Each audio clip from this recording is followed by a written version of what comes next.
وہاں سے اپنے پرائیویٹ جیٹ کے اندر فرار ہونا پڑا، مشکل سے اپنی جان بچا سکے، کیونکہ ان کی جو عسکری ان کے معاملات تھے وہ اس حد تک بڑھ چکے تھے کہ یہ کسی کو بھی اپنے رستے میں برداشت نہیں کر سکتے تھے۔ انہوں نے جب سانتا کلارا کے اوپر چڑھائی کی تو اس وقت فیڈل کاسترو ایک ٹینک کے اوپر سوار تھے اور اپنا مکہ لہراتے ہوئے شہر میں داخل ہوئے۔ ناظرین، یہاں پہ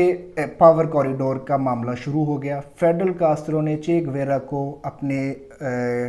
اس حکومتی معاملات سے تھوڑا سا دور رہنے کو کہا، لیکن جب کیوبا کے شہر جو ہوانا تھا اس کے اوپر جب ان کا قبضہ ہو گیا، جو کہ وہاں کا دارالخلافہ تھا، دارالحکومت تھا، جب ہوانا کے اوپر انہوں نے قبضہ کر لیا تو چے گویرا کو اپنی بہادری کا نام دینا نہ بھولے۔ انہوں نے چے گویرا کو اپنی حکومت میں شامل کیا۔ حکومت کے اندر ان کو بہترین اور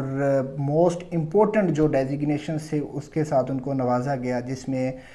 دیکھا جائے تو فائنانس کے معاملات چے گویرا کے ہاتھ میں دیے گئے، اس کے علاوہ انڈسٹری کے تمام تر معاملات چے گویرا کے ہاتھ میں دیے گئے۔ لیکن چے گویرا چونکہ ایک ریولیوشنری مائنڈ تھا، وہ ایک عسکری ذہن رکھتا تھا، وہ سکون سے بیٹھنے والی چیز نہیں تھی، تو چے گویرا نے اس بات کو زیادہ بہتر سمجھا کہ وہ اپنی ریولیوشنری سرگرمیوں کو جاری رکھیں بجائے بیٹھ کر حکومت کو انجوائے کریں۔ تو انہوں نے اپنی ان دو منسٹریز کے ساتھ ساتھ اپنی ایک انتہائی سادہ زندگی گزارنا شروع کر دی، جس میں وہ کتابیں لکھتے بھی، کتابیں پڑھتے بھی، لوگوں میں ریولیوشنری آگاہی دیتے، لوگوں کو کیپٹلزم کے خلاف ابھارتے۔ اور اس دوران انہوں نے مختلف جو قومیں تھیں، مختلف کنٹریز تھے جو کہ کیپٹلزم کے تحت تھے یا جو کولونائز تھے برٹش کے یا فرانس کے، ان کے متعلق جانا پڑا اور ان کی کیپٹلزم کے خلاف نفرت اور زیادہ بڑھتی گئی۔ وہ اپنی تقریروں کے اندر سرعام یہ بات کہتے تھے کہ نیو یارک جیسے شہر کو صفحہ ہستی سے مٹا دینا چاہیے، اور وہ چاہتے تھے کہ یو ایس اے کے اوپر کوئی ایسا اٹیک کیا جائے جس کے نتیجے میں یو ایس اے تمام وہ ختم ہو جائے۔ یو ایس اے کی سی آئی ایجنسی نے وہاں پر ان کے خلاف ان کی سرگرمیوں کو روکنے کے لیے اقدامات کیے، جس کے نتیجے میں کیوبا کے اوپر انہوں نے ایک عسکری ونگ بنا کر حملہ کروایا۔ چے گویرا کو یہ بات انتہائی ناگوار گزری اور انہوں نے کمیونزم کے بادشاہ ملک رشیا سے یہ گزارش کی کہ یو ایس اے کے اوپر آپ جو ہے اٹیک کریں، ہماری مدد کریں۔ تو جس کے نتیجے میں رشیا نے اپنے جو کروز میزائلز تھے وہ اپنے بحری جہازوں کے اندر شفٹ کر کے کیوبا میں بھیجنے شروع کیے۔ آپ نے ایک بڑا ایک تاریخ کا امپورٹنٹ قصہ، امپورٹنٹ باب سنا ہوگا جس کو کیوبن میزائل کرائسس کہا جاتا ہے۔ جی ہاں، یہ وہی کیوبن میزائل کرائسس ہیں جب 13 دن کے لیے یو ایس اے کی آرمی نے رشیا کے جہازوں کو ایک سمندر کے ایک علاقے میں آکوپائیڈ رکھا، جس وقت یہ اندیشہ جو تھا وہ پروان چڑھ رہا تھا کہ ورلڈ وار 3 کی تیاری شروع ہو چکی ہے، کسی بھی وقت رشیا اپنے میزائلز چلا دے گا یو ایس اے کی طرف اور ایک ورلڈ وار 3 شروع ہو جائے گی۔ لیکن رشیا نے یہ بہتر سمجھا کہ بجائے ایک دنیا کو کروڑوں جو اموات دینے کی بجائے اپنے 2 سٹیپ بیک لیے جائیں، تو رشیا نے اپنے جہاز وہاں سے واپس منگوا لیے۔ چے گویرا کو یہ بات ناگوار گزری کیونکہ چے گویرا ایک عسکری مائنڈ سیٹ رکھنے والے شخص تھے۔ ان کے مطابق صلح نام کی کوئی چیز نہیں تھی یا مصلحت پسندی کو وہ پسند نہیں کرتے تھے۔ تو جناب والا اس کے بعد بولیویا کی آرمی کی طرف سے اٹیک کروایا گیا چے گویرا کے اوپر۔ چے گویرا اپنے ساتھیوں سمیت ایک چھوٹی سی کارروائی کے اندر پکڑے گئے۔